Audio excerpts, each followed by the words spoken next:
نحمد و نصلی علی رسول الکریم۔ ہم سب یہ چاہتے ہیں کہ لوگ ہماری پوری بات مانیں۔ کوئی ایسا نہیں ہے جو یہ چاہتا ہو لوگ میری ادھوری بات مانیں۔ باپ چاہتا ہے بیٹا پوری بات مانے، شوہر چاہتا ہے بیوی پوری بات مانے، سیٹھ چاہتا ہے ملازم پوری بات مانے، استاد چاہتا ہے طالب علم پوری بات مانے، اور اسی طرح سے دیگر جتنے لوگ جہاں جہاں جس رشتے کے بھی ہوں، اور ایک دوسرے سے یہی چاہتا ہے لوگ ہماری پوری بات مانے۔ یہ اللہ نے سب مزاج بنایا ہے، اندر طبیعت بنایا ہے۔ بس فرق کیا ہو گیا کہ ان طبیعتوں کو جو اللہ نے بنایا ہم نے ایک ایسی جگہ لگا دیا جہاں لگا کر کم فائدہ ہے، یا فائدہ بھی نہیں ہے، یا فائدہ ہے اور بہت زیادہ بھی ہے تو دنیا تک محدود ہے، چھوڑ کے چلے جانا ہے۔ اللہ نے جہاں ان جذبات کو لگانے کے لیے بتایا ہے وہاں بہت فائدہ ہے، ہمیشہ کا فائدہ ہے۔ اس لیے یہ چاہتے ہیں کہ پوری بات مانیں، اور جو ہماری پوری بات مانتا ہے ہم اس سے پورے خوش رہتے ہیں، اور جو آدھی مانتا ہے اس سے ہم آدھے ناراض نہیں رہتے، پورے ناراض رہتے ہیں۔ کہیے آپ کہ آدھے ناراض رہتے ہیں؟ اچھا، میں ایک جگہ بیٹھا تھا تو ایک سیٹ اپنے ملازم کو ڈانٹ رہا تھا۔ اس نے کہا تیرے کو 1000 بار یہ بات سمجھایا اور ایک بات سمجھاتے سمجھاتے میں تھک گیا اور تو سمجھتا ہی نہیں، یہ آدمی ہے کیا ہے، خدا جانے کہاں سے آ گیا۔ اور میں بیٹھا رہا، میں نے اور ادھر ادھر کی باتیں کیا، ان کا ذہن دوسری طرف مشغول ہو گیا۔ پھر میں نے تھوڑی دیر بعد ان سے سوال کیا کہ آپ نے اس کو ڈانٹا اس طرح سے، تو میں نے سمجھ لیا کہ آپ کی 99% بات مانتا ہے اور ایک ہی بات ایسی جو اس کی سمجھ میں نہیں آتی۔ جب ایک بات نہیں مانتا 99 مانتا ہے تو اتنا غصے ہونے کی کیا ضرورت؟ ایک ہی جتنا غصہ ہونا چاہیے۔ ارے نہیں شکیل بھائی، ایک ہی بات لیکن سمجھا سمجھا کے تھک گئے۔ میں نے کہا پھر آپ اپنے بارے میں ذرا سوچئے کہ اللہ کی کتنی بات نہیں مانتے، ایک بات نہیں مانتے، 2 بات نہیں مانتے، 10-20 باتیں نہیں مانتے، کیونکہ یہ دستور نہیں ہے کہ پوری مانے تو پورے ناراض، آدھی مانے تو آدھے ناراض، ایک نہ مانے تو 99% راضی، 1% ناراض، ایسا نہیں۔ ایک بھی نہ مانے تو بھی ناراض تو پورے ناراض۔ یہ ہے دنیا کا دستور بھائی، ہے نا؟ کہ ہم سب یہ چاہتے ہیں کہ لوگ ہماری پوری بات مانیں، اور اگر پوری نہیں مانتے تو ہم ناراض ہوتے ہیں۔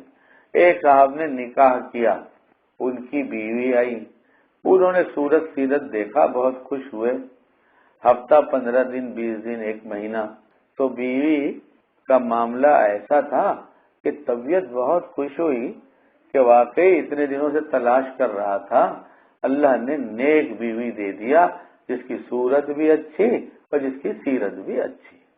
بہت نبھنے لگی، بہت پیار۔ اور بیوی نے 2 مہینے کے بعد پوچھا کہ میرے بارے میں آپ کی کیا رائے ہے، آپ کا کس جی خوش ہوا، ناراض ہوئے، کوئی ایسی کمی جس سے آپ کو تکلیف پہنچتی ہو تو مجھے بتا دیں۔ نہیں، اب تو ہم بار بار پڑھتے ہیں الحمدللہ الذی بنعمتہ تتم الصالحات، کہ جیسا سوچا تھا ویسے ہی پایا، بلکہ اس سے کچھ اچھی پایا۔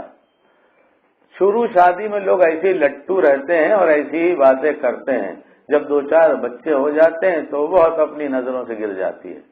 جیسے شروع میں سلوک کرے دوستو ویسے ہی اس کی زندگی بھر سلوک کرنا چاہیے۔ اب تو اس کا رشتہ بڑھا اور اس کا حق بڑھا، اس کے ساتھ رہنا بڑھا تو اس کے حقوق اور بڑھے۔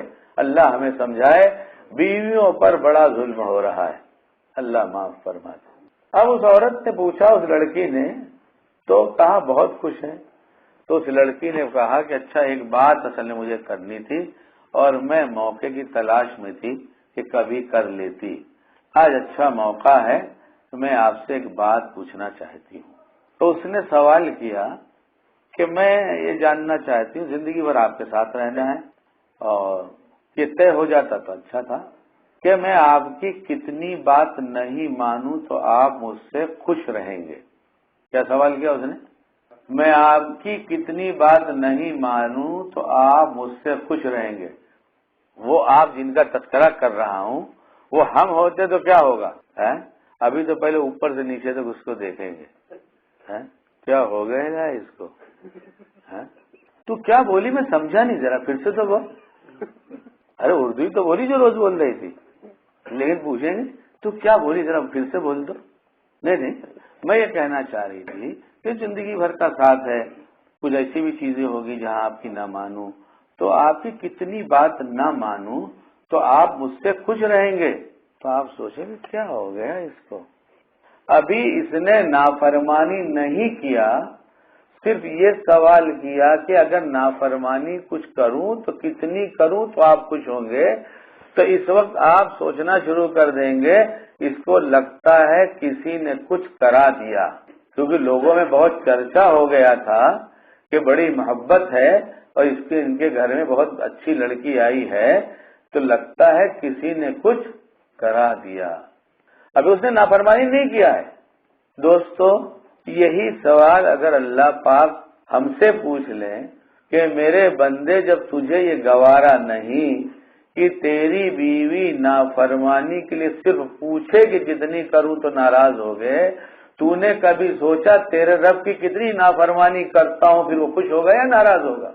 جس اللہ نے ہم کو سب کچھ دیا، ہم تو کبھی نہیں سوچتے کہ کتنی نافرمانی کتنے ناراض ہوگا، کتنی فرما برداری سے خوش ہوگا.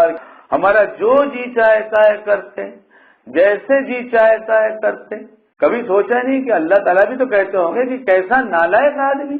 تو جیسے اس کو کسی نے کچھ کرا دیا ویسے ہم نافرمانی کرتے ہیں تو ہم کو بھی کسی نے کچھ کرا دیا ہے. بتاؤں آپ کو؟ عامل نہیں بتاتا، عامل بتا نام نہیں بتاؤں گا، بس اشارہ کر دے گا کہ وہ آپ کے بس ایک رشتہ دار ہیں. ایسے ہی بولتا ہے نا عامل. ارے کوئی عامل ہو تو ناراض نہ ہو. اللہ ہی نے بتایا ہے یہ تمہارا کھلا دشمن ہے، تمہیں میری نافرمانی کی طرف لے چلے گا، تم اس کی بات مت ماننا، اسے دشمن بنانا. اللہ نے صاف بتا دیا. اس لیے ہم سب ایک بات طے کر لیں، ہم مدینے پاک میں ہیں، اب یہاں تو طے کر لیں کہ اب اللہ کی پوری مانیں گے. یہاں بھی ادھوری. کیسی ادھوری؟ ہمارے یہاں رواج ہے محرم کا روزہ رکھنے کا، عاشورہ کا روزہ. تو ہمارے یہاں رواج بھی نہیں ہے، بلکہ یہ کیا ہے شریعت میں یہ روزہ رکھنا مسنون ہے. اس روزے کا خوب اہتمام ہوا کہ نہیں؟ خوب اہتمام ہوا، سب نے روزہ رکھا، اور مسجد نبوی میں افطاری کے لیے تو اور زیادہ اہتمام ہوا، پکڑ پڑ کے افطاری کرائی گئی کہ یہاں کر لو. اور ہمارے ٹور والے نے سحری کا بھی انتظام کیا، ہوا سب ہوا. اور کھانے کے بعد چائے نہیں ملتی، ایسا کہ کھانے کے بعد آج وہاں پانی گرم اور کھولتا ہوا محسوس نہیں ہوا تو کچھ لوگ اندر سے کھولنا شروع ہو گئے کہ آج تو روزہ تھا، آج تو اس ٹائم چائے ہونی چاہیے نا. یہ آج کے روزے کے ثمرات ہیں ان کے پاس کہ غصہ بڑھ گیا.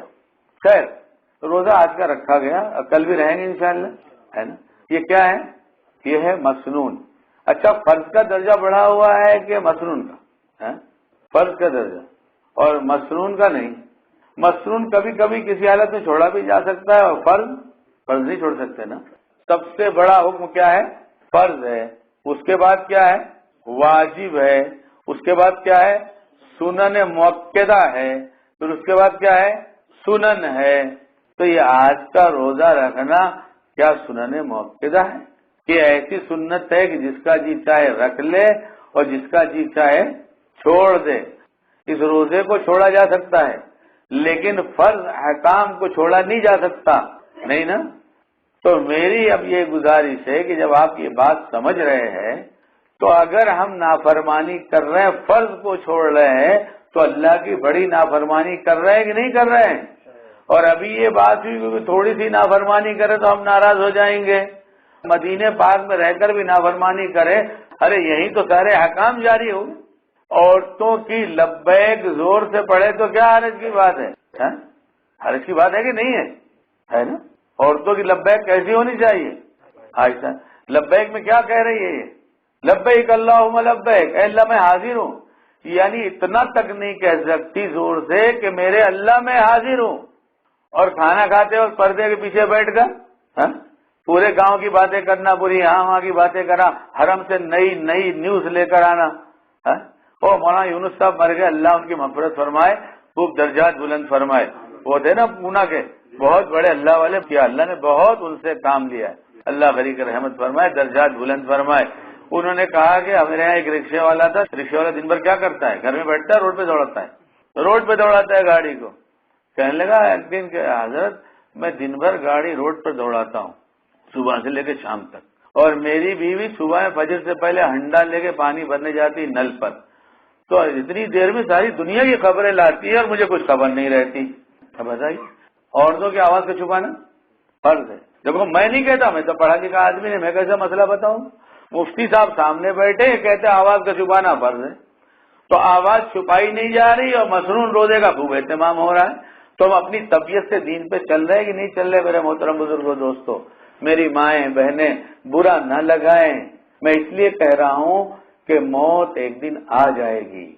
جس طرح کی طبیعت ہماری بن چکی ہے کہ اللہ کے بہت سے قانون کو توڑنا اور تھوڑے پہ چلنا اور خوش ہونا کہ ہم بہت دیندار ہیں، یہ دھوکے کے ساتھ جب جئیں گے تو اسی دھوکے کے ساتھ موت آ جائے گی، اور پھر ہمارا وہاں کیا ہوگا؟ میں ایک درد کے ساتھ بیان کر رہا ہوں کہ مدینے پاک میں آئے ہیں، ہم 100% دیندار بن جانے کی نیت کر لیں کہ ہم کامل دیندار بنیں گے، ہر چیز علماء سے پوچھیں گے کہ دینداری کیسی چیز ہوتی ہے، معاشرت کیسی ہوتی ہے، معاملات کیسے ہوتے ہیں، اخلاق کیسے ہوتے ہیں، حقوق کی ادائیگی کیسے کی جائے کہ کل دامن ہمارا نہ پکڑا جائے، نماز اچھی کیسے بنے گی، ایمان کے خراب کر دینے کی کوئی چیز ہمارے پاس تو نہیں ہے۔ آپ دیکھیے کتاب اٹھا کر لکھا ہوا ہے، حدیث کا مفہوم ہے، غصہ ایمان کو ایسے خراب کرتا ہے جیسا ایلوا شہد کو خراب کر دیتا ہے۔ ایلوا ایک ایسی چیز ہے کہ شہد ایک بالٹی لے کر اس میں اتنا سے ایلوا ڈال دو تو پورا شہد کڑوا ہو جاتا ہے۔ فرمایا کتاب میں لکھا ہوا ہے غصے سے ایمان ایسے خراب ہوتا ہے جیسا ایلوا شہد کو خراب کر دیتا ہے۔ اس لیے اگر ہماری زندگی ہوتی ہے ایسی کہ ہمیں مرنا نہیں تو ٹھیک ہے، مطمئن زندگی گزار لیں۔ اب تو ہم نے حج کر لیا نا، اب ہم مدینے پاک میں آئے ہیں، مدینے والے کے پاس آئے ہیں، یہ ہے تو پیمان کر لے کھڑے رہ کر، ان سے سفارش کرائیں وہاں جا کر سلام پڑھ کے۔ وہاں عورتیں شور مچاتی جاتی ہیں، جانے دیجیے جو نادان ہیں کہ حضرت مفتی شفیع صاحب اتنے بڑے آدمی ہیں، آئے سلام پڑھنے کے لیے، نزدیک میں جگہ نہیں ملی، دور کھڑے ہو کر پڑھنے لگے۔ دل میں خیال ہوا کہ بہت دور سے سلام پڑھ رہا ہوں اور قریب پہنچ جاتا تو اچھا تھا، تو قبر اطہر سے آواز آئی، شفیع بہت سے لوگ میری جاریوں کے قریب ہوتے ہیں مگر مجھ سے بہت دور ہوتے ہیں، اور کچھ لوگ دور ہوتے ہیں وہ مجھ سے قریب ہوتے ہیں، جو اتباع سنت پر عمل کرتا ہے وہ مجھ سے قریب ہوتا ہے۔ اس لیے دور نزدیک کا مسئلہ نہیں ہے، عورتیں جو شور مچاتی ان کو شور مچائے دیجیے، جو دوڑتی ہیں دوڑنے دیجیے، آپ لوگ تو کہیں بھی وہاں اطمینان سے جگہ مل جائے، اطمینان سے سلام پڑھ کر، یہ مت سوچیے آگے جائیں گے تو آگے پہنچیں گے، نہیں نہیں، بہت سے آگے جانے والے بہت پیچھے پہنچ گئے، اللہ ہماری حفاظت فرمائے۔ اس لیے اطمینان سے سلام پڑھ کر وہاں درخواست کی جائے، یا رسول اللہ صلی اللہ علیہ وسلم ہمیں دین کے بارے میں زیادہ کچھ معلوم نہیں، ہم آگے حج کرنے کے لیے ہم آپ سے وعدہ کر رہے ہیں، اس کا ارادہ کر رہے ہیں، ہم 100% اللہ کی بات مانیں گے، تھوڑی مانیں گے تھوڑی چھوڑیں گے، ایسا نہیں کریں گے۔ دین کا ہمیں پتہ زیادہ نہیں ہے، اب ہم جا کر دین سیکھیں گے۔ آپ ہمارے لیے دعا کر دیجئے کہ ہمارے لیے اللہ آسانیاں پیدا کر دے۔ اب تھوڑے سے دن رہ گئے میرے محترم بزرگوں، دوستوں، میری مائیں، میری بہنیں، اپنی زبان پر کنٹرول کر لیا جائے، اپنی آنکھ پر کنٹرول کر لیا جائے۔ شام تک ایسا ہے کہ جو کچھ بولا اپنے کو پتا ہے ہم نے اتنی بات کیا ہے، توبہ استغفار کر لیا جائے، اللہ معاف کر دیجیے، باتیں بھی نہیں کہنے کی تھی میری زبان سے نکل گئی۔ ایسی فکر والی زندگی کے 2-5 دن جو بچے گزار لیں گے، اللہ تعالیٰ سچا پکا دیندار بنا دے گا، اللہ طبیعت ایسی بنا دے گا کہ ماننے والی بات ماننے کا جذبہ ہو جائے گا، نہ ماننے والی بات سے پورا اجتناب ہوگا، پھر کامل متقی شمار ہو جائیں گے، پھر اللہ ہم سے راضی ہو جائے گا۔ اللہ تعالیٰ کہنے سنا عمل کی توفیق عطا فرمائے۔